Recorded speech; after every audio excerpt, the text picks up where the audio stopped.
I think the next safe zone would be 7 million. Okay. What do you think? What's the difference between 5 and 7 in your opinion? What do you mean? Is that Well, like you said 5 million is like that's the bottom. That's like the bare minimum. 7. Well, I'm just looking at a gradient target for people, like 7 million. Obviously, if we apply the same math, what am I getting right now?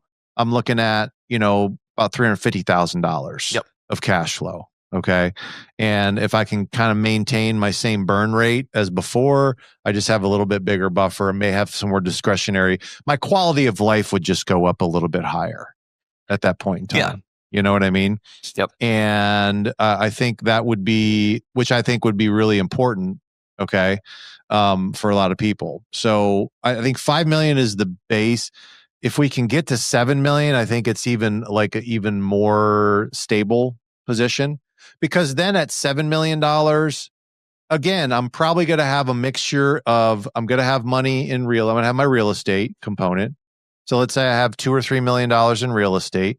Let's say I have $2 million, $3 million in stocks and equities. I have some fixed income. I have some insurance-based contracts, right? Maybe I have some alternatives as well. Okay. And if the markets crash, right, and I can't draw as much income as I was, it's still not going to materially affect my life as much. Yeah. As if I had 5 million, right? Because in 5 million, I think a lot more is probably going to be in stocks and in equities and such. True. And that could probably have an impact on your income. True. A little bit more. So you can diversify out or lower your risk a little bit more with 7. Okay. And I think that's my thought process on that. No, I get it. I agree. Okay. Now at 10, you can take a little bit more risk. Yeah. Okay. Because if you got $10 million in assets, now if you want to make a bet somewhere, right? Or, again, a lot of this would also include how charitable do you want to be? How much are you going to assist your kids? There's a million and one variables, of course. You know what I mean? Like when you start getting up into these ranges of income, you guys got to take care of yourselves first. Yep. That's why I'm saying I think 5 million takes care of you. Yep.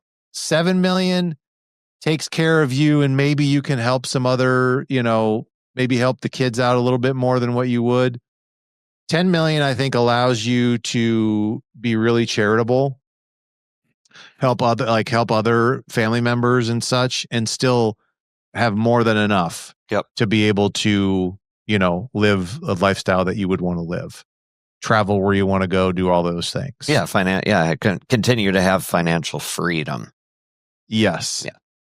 So I think that's my argument in the different stages of what you could have from those different levels. I think that's pretty fair of wealth. I think that's fair. You know, because at 10 million, if we're getting a 5%, it's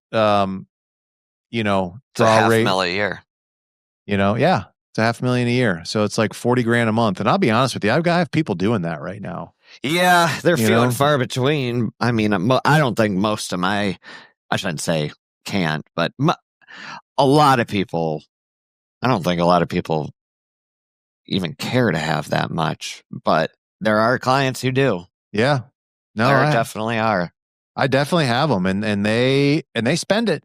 They spend it. I don't even know how you can spend it. I mean, if I'm, I don't know, say I'm 65 years old, kids are out of the house, debt is paid off. I know, man. It's the kids, man.